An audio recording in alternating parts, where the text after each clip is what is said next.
Hey, what's up everyone? I wanted to make a quick video. I've been getting a lot of people asking how I get a really good knurl on making handles or little knobs or whatever, whatever you want, a little bit of texture to, a little bit of grip. And I was going to show you how to achieve a really good knurl almost the first time, every time. One thing you kind of want to do, you want to make sure that I always start from the right side, feed into the left, and then you want to double check these because they could ship them in the wrong order. But I do it where it feeds in the knurling, the lines on the knurling tool. They feed inwards, so that way when you're feeding it, it kind of pulls in, kind of like a car. A little bit of toe in, toe out. So if you would want the toe in just a little bit so it tracks correct. And the same thing with knurling. You kind of want it to where it's feeding inward so it tracks correctly on your part. But we'll get this set up.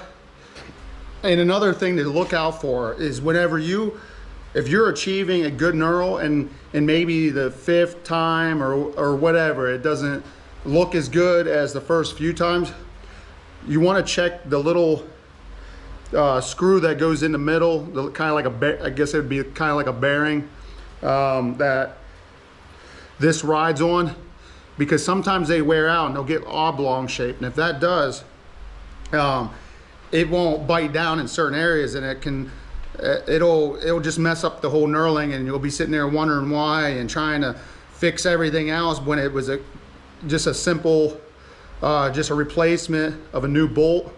I use shoulder bolts. They seem to work well, and then I put a little bit of grease on there to make it a little cooler, last a little longer, so that way when it's riding on there, it's a little more slick, and it keeps the grease keeps it cooled down a little bit more, because heat will mess up almost anything. So you kind of the trick is to try to make your stuff last as long as possible. So I try to get the knurl in one pass, so that way it's a lot less heat, makes your tools last a lot longer, and saves a lot on time. I try to just see, here's the trick, is you want the height of this. So in between here and here, I like to have that perfectly centered and in line with your part.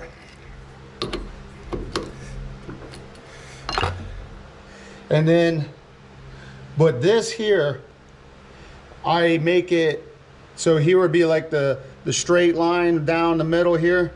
I offset it towards me by just a little bit, because that way when it spins, so it's spinning counterclockwise, when it's spinning counterclockwise, it's putting force into the knurling tool, if that makes sense.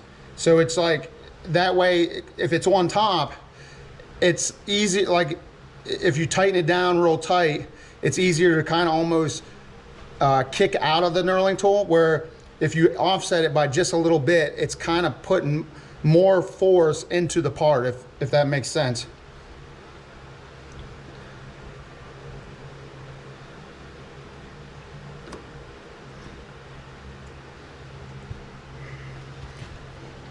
And then I get it just right on the edge. So I get this wheel right on the edge of the cylinder.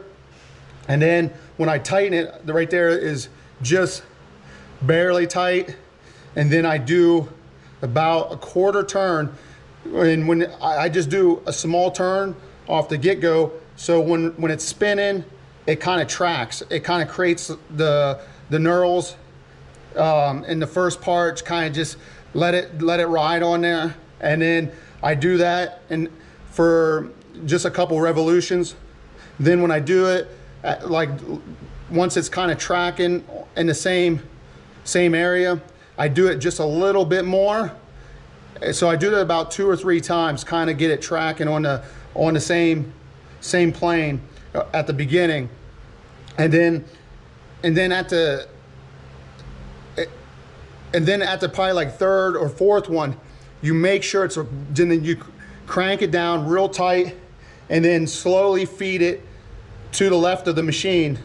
I do at 150 RPMs. I found that slower is better, and it creates a lot less heat. And on aluminum, I never use lubricant.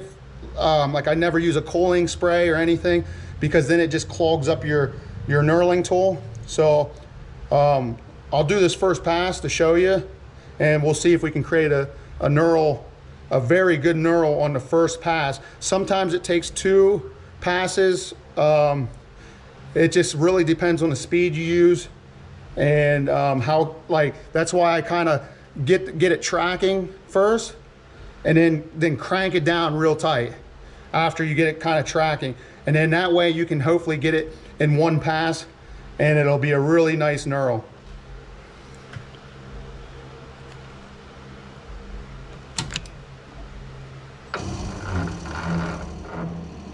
So 150 RPMs, I'm turning it up to.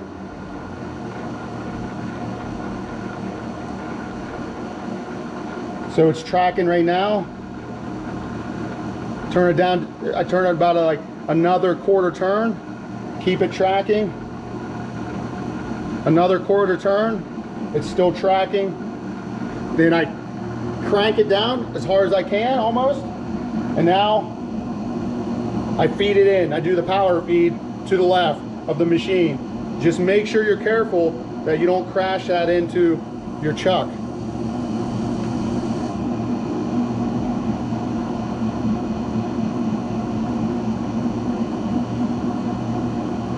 Some people like to speed theirs up, and I found when I do that, it just wears out your knurling tool a lot faster, and it actually, it kind of makes it more smooth. It really doesn't protrude the knurls as good as what you would think. And I mean, I feel like it doesn't make it actually any faster in the long run. And then another thing is, I keep a little brass brush, and I keep those knurling wheels, I try to keep them cleaned out, because that way, because they get that aluminum buildup in there, and when it clogs that, it doesn't make the best knurl. But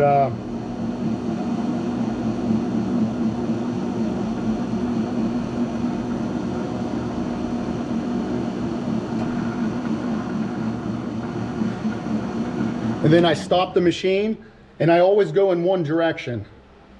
And then sometimes, like this one here, needs another pass. So I take it back to the start. And then now I just crank it down, since we kind of already had it tracking.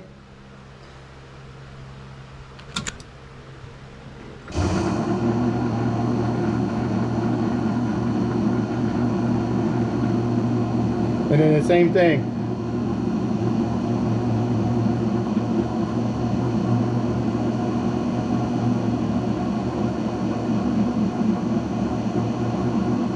You can almost tell when you're getting a good knurl. You can almost see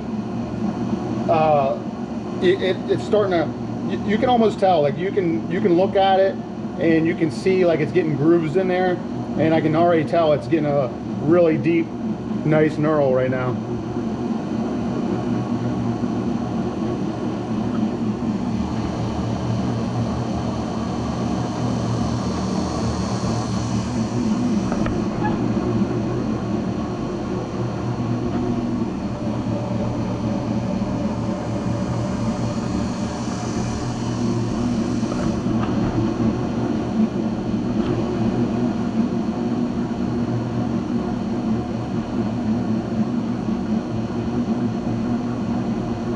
The goal is to try to create less heat as possible, to save on your knurling tool. This is actually like a $40, $50 knurling tool. And then I just went over and got some shoulder bolts. They seem like they're stronger. And I replaced the bolts that it came with shoulder bolts. There we go. And right there, that's 2 passes. And look how good that came out. There you go. That's a really good knurl. I'm pretty happy with that. And